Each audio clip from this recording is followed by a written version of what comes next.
Good evening. I'm Sharon Sanders Brooks, and I'm joined this evening with two gentlemen to discuss the public policies of the public platforms of the two presidential candidates.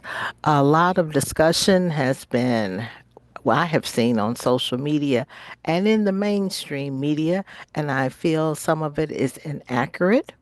And I know based upon the gentleman that will be joining us this evening, I want to hear what the brothers have to say about how, the platforms themselves and their thoughts regarding the November 5th general election.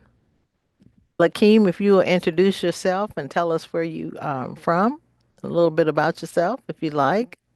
All right. Thanks for having me, by the way. And thank you also, Mr. Carlos. I'm Lakeem Wilson. I'm based here in Dallas, Texas. I'm a community influencer and mural artist, as well as a visual artist, and born and raised in Dallas. And um, yeah, that's the main thing. I'm a visual artist based out of Dallas. All right, thank you. I see is that some of your artwork that we see in the background?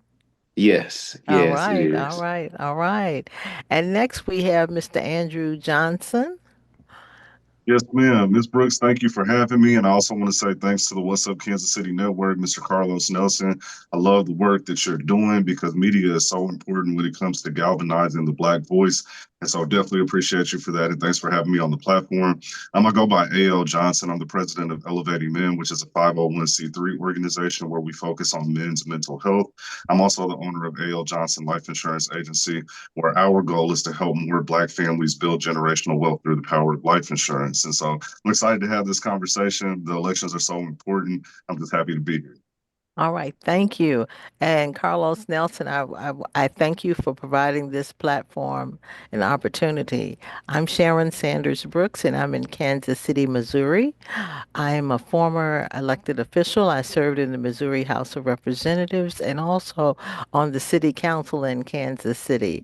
And my life has been public service, and I continue to do that in my capacity as a civic engagement with a nonprofit here in civic engagement specialist with a nonprofit here in Kansas City.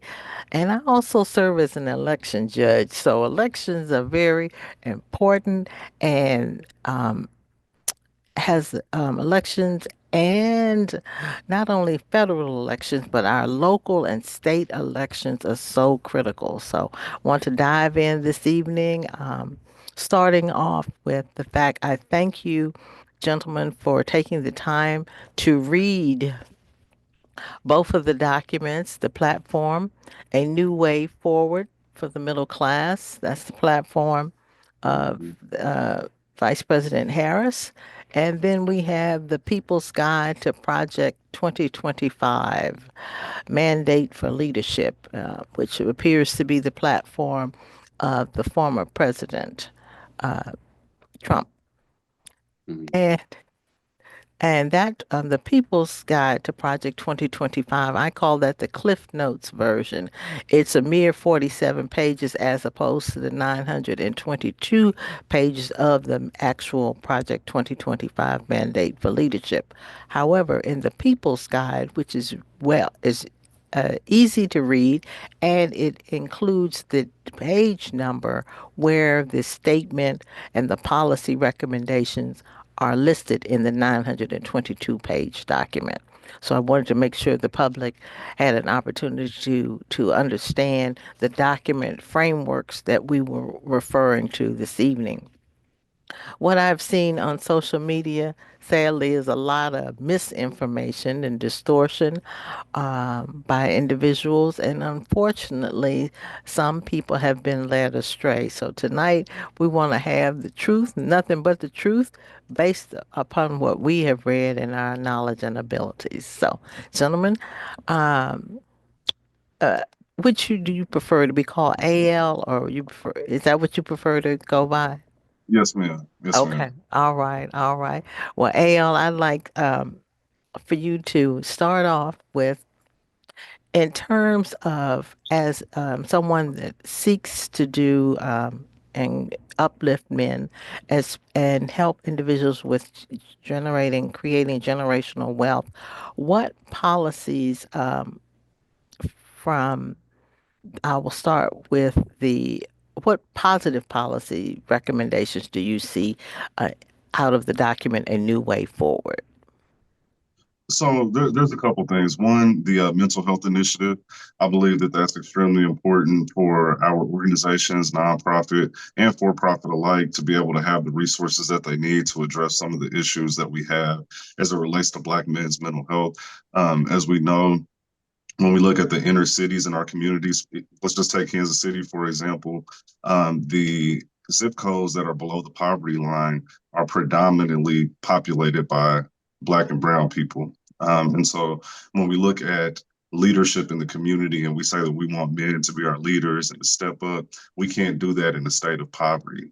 And then when you look at some of the safety net programs that may be able to pick up the slack for mental health costs, there's a wide divide between safety net programs and then what you actually have to pay out of pocket. And so there's a big area there where a lot of middle class or lower middle class Black men can't afford the treatment and the services that they need.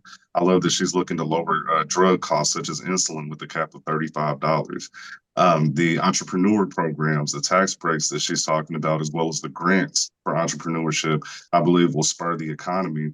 And that's so important because when we look at our tax dollar and the tax base in those lower income communities, it harms us in so many ways that we don't even think about. When we look at our education system and the fact that many of the inner city schools don't have the programming that our children need to have more scholarship options, that's always blamed on the tax base. And so when you have these different programs that are able to, one, raise the tax base, but also eliminate some of the barriers to access for mental health services, I think those two areas are what stood out the most to me. And I think they're very important to consider. All right, thank you. Lakeem, what policies did you find in your review that you found that would may Hmm. be beneficial to your colleagues, associates, your community? Right. Um, yeah, Trey, you definitely hit on some great points. To add to what you're saying, I really am interested in that she's for expanding funding for community programs. Me being a activist and a person that's working with youth and men through the art field, I know having community programs and mentorship is very important for people in neighborhoods. Also, the expanding access to banking systems, the fact that having access to capital, understanding that funds and things are needed to make entrepreneurs and small businesses grow. I think that's very important that she's speaking about those things and offering those for help and assistance.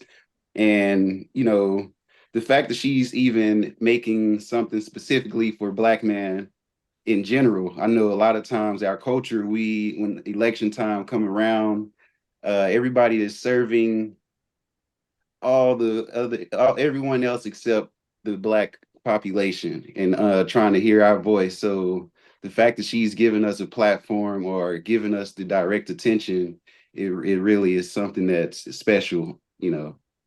Okay, thank you. And I happened to participate in um, I was just eavesdropping rather, Win with Black Men. And I heard the gentleman, about 2,000 brothers were on the line and they were discussing the issue. And it was so positive to hear gentlemen discussing public policy.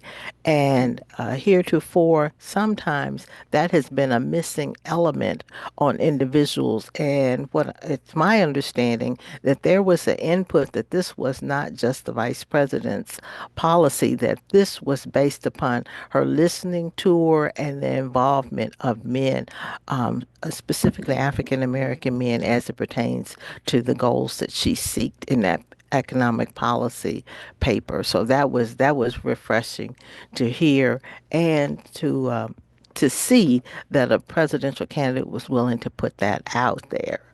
Uh, Mhm. in terms of in terms of economics and wealth creation, one of the things that we must remember, I think some people have forgotten, they've heard about the promise of the student loan debt reduction, but that's Mhm. where it is so critical for people to understand the politics involved in the state government. It was 7 states that sued President Biden to stop the $20,000 student loan debt reduction for interest. So it's imperative that people understand they sued in federal court, and that case went to the U.S. Supreme Court. So when people are voting, must remember the next president that will be elected, whoever it is, they will have impact on not only individuals, if they're in their 20s and 30s, that next president will appoint judges that will be on the bench when those people that are in their 20s and 30s, when their children and perhaps even their children's children, those same judges will still be on the bench. So it's critical that we understand the long-term aspects of public policy and elections. Mhm. I Yeah. absolutely agree. I think one of the things that we do is we tend to focus on what's put in our face through media. Hmm. And media has its own agenda. And so there's a heavy focus on the national election. And don't get me wrong, the president, that position is important. That's the most highest position in the land. But, for those of us, here in Missouri and the brother here in Texas, we have to look at our local election. So I want to Is encourage everyone to get your local voters guide, get the voters guide for your state so you can understand what's going on these individual platforms. Because as Ms. Brooks so eloquently said, a lot of these things get kicked down to the state level. And so if we disengage in our state and local politics, city council is important. We need to know what the agendas are. We need to know what bills are on the ballot. We need to know who we're voting for because when federal things, federal bills are passed, a lot of times, again, it's kicked down to the state. And if we're not engaged at that level, we still haven't done our job. exactly. And it is Mhm. so important. I'll give you an example of the impact of state elections and who's in office. Several weeks ago, we had a gentleman here in the state of Missouri, sadly, that was put to death. Mhm. And the prosecutor in St. Louis, and there were others that stated that they felt that there was not DNA evidence and there was some question of whether or not this person was actually guilty. And the victim's family even asked for him not to be put to death. But Right. the state attorney general is the one that proceeded with the case, and it went to the Missouri Supreme Court Mhm. for a vote, and then it ultimately went up to the U.S. Supreme Court. But what we must remember in November 5th, two of the Supreme Court justices that were involved in that case are up for retention election. The attorney general that was involved in that case is a candidate once again for the attorney general in the state of Missouri, and the Missouri governor was the one that could have stayed the execution, but he did not. He's termed out, but we have another gubernatorial race that's also on the ballot in November. And say all of that so people will understand the connection between who you elect and who's in office and how it can impact our daily lives. So that is Mhm. critical that we understand. We had misinformation on social media, people talking about, well, why didn't the vice president stop the execution? That is not their role. It's three branches of government. And Right. sadly, civics has been taken out of the schools, some schools and government, and people don't understand the role of government. And I put Yeah. it and I put it in an analogy on social media. When you're playing a football game, you have who calls the plays on the field? The coach Yeah. and QB1. Does QB2 call the plays on the field when QB1 is in the game? No, ma'am. All right. Right. All Yeah, I right. think that's always a misconception is I know the president is under the executive board or a member, and a lot of times since the president is the face of what's going on, people put all their perception into voting for the face of something instead of understanding that, the other two branches, the judicial side, uh, is just as important. And just because the executive is the face of everything doesn't mean that they are the ones that's making this happen and pulling the strings. So I think a lot of times, especially as Black voters, we go in with Donald Trump and Kamala Harris in mind, and everybody else we kind of put on the back burner or we don't do the research behind things. But I do think it's important that we approach voting with a whole perspective. Um, yeah, so that's And that, important. All that was right. another great point that you made too, Mrs. Brooks, is that we have to educate ourselves. Let's be clear, our education system puts us at a disadvantage. They don't teach civics, right? And so a lot of our children are coming into voting age not knowing anything about the process. And so, one, as parents, we have to educate our children and kind of get them involved early so that it's not taboo for them when they, turn 18 and they're able to vote. But the other part of that is our media. It's so important. That's why I love platforms, independent media like What's Up Kansas City, because we're able to get our voice out and our message out. You're not getting sound bites. There's no steering the conversation in a certain direction. And so now we can have that open and honest conversation. And any individual vote doesn't matter almost. And I hate to say it that way, but a lot of times our voters are disengaged because they feel like, well, hey, my individual vote doesn't matter. But that's because you're not a part of a voting block. And the only way for us to really mobilize is to have our own media, be able to get all of our thoughts out, understand what's on the ballot, and then vote accordingly. We have to vote according to our interest and mass because doing it individually doesn't do anything. And so we have to come together politically. Mhm. Exactly, exactly. Akeem, can you share with me what are some of the conversations you're having with your male peers Uh, regarding the election? Are they right. are they falling for the STEMI conversation? Nah, yeah. See, I guess the male peers, well, one is having the conversations as it is where we stand. And I work with a lot of entrepreneurs, a lot of business owners, community organizations, and well, in regards to Kamala Harris's plan, uh, it's like a breath of fresh air hearing how she's talking about breaking down barriers for Black men to get hired or to have access to funds and loans. And to be honest, I never came up with a political stronghold. I'm Mm-hmm. an artist, and as a visual artist, I kind of use my talent and skill to speak about the good and the bad side of what politics offer. Mm-hmm. And a lot of the conversation is like when it revolves around Trump, it's always a lot of noise.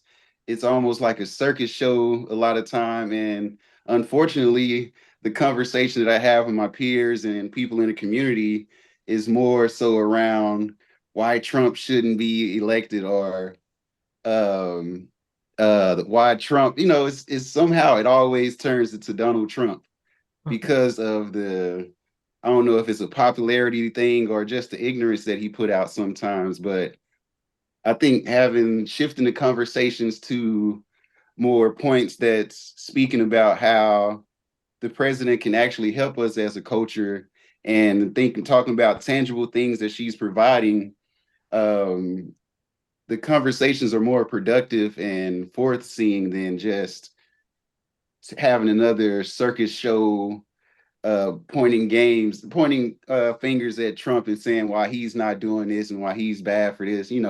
So I'm glad that our conversations are more productive than just about the entertainment side of things, Well, if that makes sense. I'm glad to hear that. Now I'd like to shift for focus to Project 2025 and some of the items that are in their, I call it the playbook.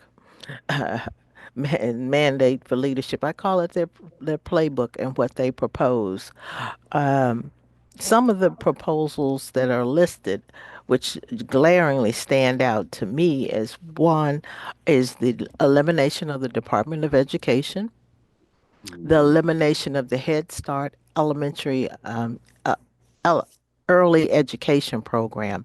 And why that is so shocking is in Kansas City, I know that we, especially in the Kansas City public school district, we have a high percentage of what is called Title One students. Those are eligible who are eligible due to their economic status for free and reduced lunch and breakfast, as well as early the Head Start program, and how devastating that would be on the educational level because we understand that how critical early exposure to reading, writing, and the developmental skills in pre-K helps the child be a better student once they arrive in elementary school and on up. So that was shocking. Um, the one of the other proposals is regarding veterans, eliminating some of the disabilities that are now covered. President Biden was able to expand some of the coverage for veterans, and now there's a proposal in Project 2025 to eliminate some of those. In addition to, um, it's a lot, but those off the top of my the overtime pay. That's what it. Um, Under the current administration, the those who qualify for overtime pay was expanded, and what they are proposing is to reduce the number of employees that will be eligible for overtime pay. In some jobs, overtime isn't offered; they offer you flex time, which is not additional money; it's just more time off. But what they seek to proposing is to cut the threshold and the protections that have allowed more people to be eligible for overtime. So those are just a few that I was concerned about. Um, AL, would you like to share some of the proposals that you had concerns with in Project 2025? There's one that's glaring to me, and that's the stop and frisk policy. Yes.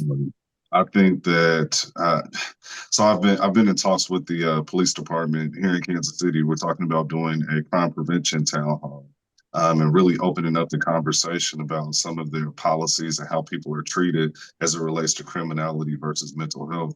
When we have this stop and frisk thing going on, it makes me scared for my sons. Mm-hmm. Um, I've heard cops, I've heard their side of the story. A lot of times they're having to make split-second decisions, and that's where we see a lot of, brutality that shouldn't happen. Some of the murders that we've seen over the past 4 to 8 years, those things would exacerbate with the stop and frisk policy. Just quite frankly, and that disproportionately affects Black men. And so, as an advocate for Black men and our mental health, that's highly, highly concerning for me. Um, there was another one here. So the federal prosecutions for marijuana, even in states where it's legal, whether you are a marijuana proponent or not, legal is legal. And so, from the federal level, for them to be able to prosecute, and then you combine that with stop and frisk, there's a lot that can go wrong with that. And so, those are two that really stood out for me. Lakeem? Mhm. Yeah, I don't know this. I know that Donald Trump, his proposal is in a lot of ways eliminating existing like helpful structures that's really in favor of supporting the upper class elite a lot of times. And as far as the specifics, I don't know the specific policies that he's eliminating, but I know that it's taken away from um, the middle class and people who need the things that he's taken out. If I was to say, If you yeah. don't mind me adding to that a little bit, that whole it's the trickle down economics theory, and so he's Mm, basically What? proposing let's cut the social programs, let's give tax cuts to the rich. They're going to build bigger businesses, and all the money's going to flow down, and that's never worked. That's right. I'm old enough to remember when George Bush called it voodoo economics, and Mhm. that's exactly what it was. Um, Mhm. and we will, if you look at the analysis of the proposed the tax cuts were based on the backs of the middle class and the working poor. The extreme wealthy individuals receive the benefits of the tax cuts. And I want to know, why did I have to write a check to the IRS, but Jeff Bezos with Amazon did not? So can you explain that to me? That's what I want to get an Mhm. answer on. So that the tax structure definitely is inherently unfair, um, to the middle class and the working poor. Yeah. Um, Also, one of the proposals that will really hurt, because a significant number of African Americans work for the federal government, one of the proposals is the replacing federal employees with what is called a Schedule F. And those individuals would be all political employees, as opposed to a certain percentage of federal employees are political and others are nonpartisan. And he wants to do that, and that could have an impact of 500,000 federal employees could possibly be replaced if this Schedule F policy was implemented under the President Trump's second administration. So that would have because of the proportion of African Americans and people of color in federal government, because many were locked out of the private sector, it would have a very harmful impact to our communities. One of the other policies that are proposed in Vice President Harris's Opportunity Economic Agenda policy paper was to encourage the increase of African American male educators. Sadly, at the last data that I've seen, that in the U.S. in public schools, less than 1% are African American male teachers. However, data has shown that if a student has just one African American male teacher in elementary school, it leads to that child being more likely to graduate from high school because of the Mhm. impact that that one male teacher has. So that's very important. Gentlemen, when you both were in school, did you have African American male teachers? Mhm. I had one. I had Hmm. one. And I can say that that's true. That impact is unforgettable. Representation matters. It really Yes. does. And so when we look at the policies, Project 2025, one of the things that they want to cut out is the civic loan program, or I mean, the public service loan program, Yes. which that would Mhm. affect educators. And we know that Yes. disproportionately when it comes to being able to qualify, for financial aid, getting into college, coming from an accredited school system, all of those things.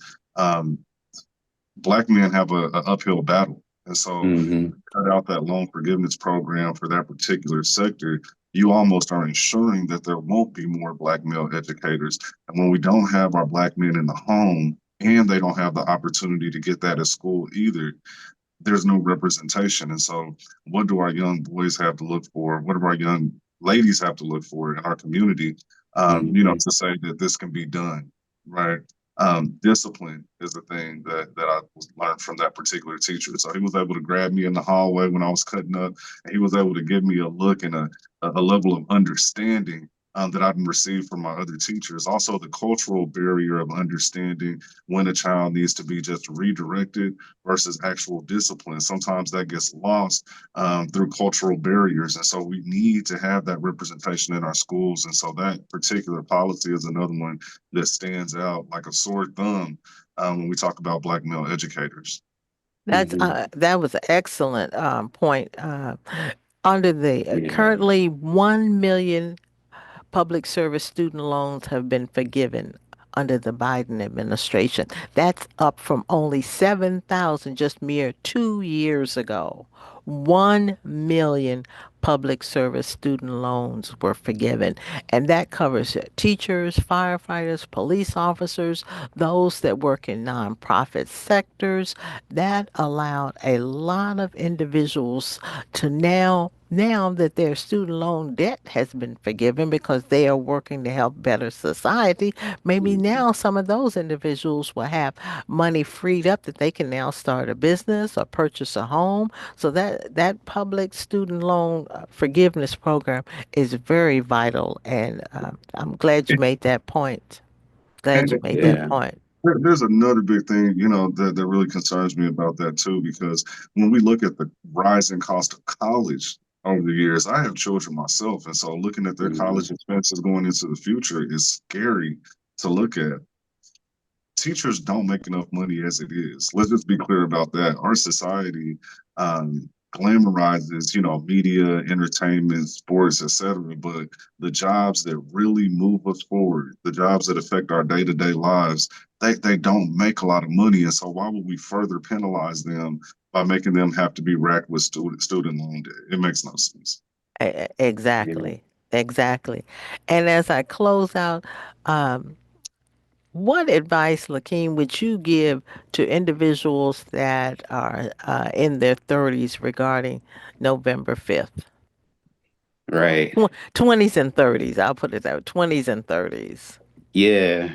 Well, on the topic of teachers and male teachers and mentorship, I would say uh, I've experienced the importance of having mentors, not just in school, but in the community, in Yes. the neighborhoods. I've met so many black, not, I've met black owners, people who are running programs, people who are mentoring youth and adults, and I've seen firsthand the impact it have on younger teenagers or the way it shapes the directions of the mind. So, my advice to Black men in their 30s is it's an interesting middle ground because to the older gentleman, you are seen as someone that's coming up in mentorship or someone that can be trained. But there's also a group of younger people who are looking up to you and trying to see the moves that you're making. Um, my advice is to continue to learn, gather information, and find people who are role models to you, so that you can reflect that role modelhood for somebody. Um, that's my main advice. And what's going on with what Kamala doing, exposing and helping the Black man, is ultimately helping Black families in my perspective, because it's empowering the head of the family, or it's empowering us to really change the way we approach the political world and be conscious of who we're voting for and what we're saying and how we're moving in neighborhoods. Yeah. Well, I want to thank both of you gentlemen for joining and participating in this very vital conversation. Early voting has begun in Texas. I believe you started today, and early voting starts in Missouri on tomorrow. I'm encouraging everyone to exercise their right to vote. And we referenced two policies tonight. We referenced Project 2025. This is called the People's Guide to Project 2025, and it's available at democracyforward.org. Democracyforward.org. The other policy we referred to was a new way forward for the middle class, and this is available at kamalaharris.com. Com. Both of these documents are easy to read. Um, and also, we have Vice President Harris's economic opportunity policy that was also on her website as it applies to African American men. So we ask you to exercise your right to vote. And remember, you, when you don't vote, you're giving someone else power over your life. The decisions that you make now will have generational impact in terms of public policy and decisions that can be made in the future. And I thank you for being here to share your perspective this evening. Thank you, Carlos Nelson. I appreciate you and Cascade Media. It's November 10th. I would like to thank also Mr. Lakeem for being here with us. I understand he's about to jump the broom. And congratulations on your future marriage, and may God bless your union. Thank you. I appreciate it. Congratulations. All right. This is brought to you by Kansas City Business Association, working to improve our community.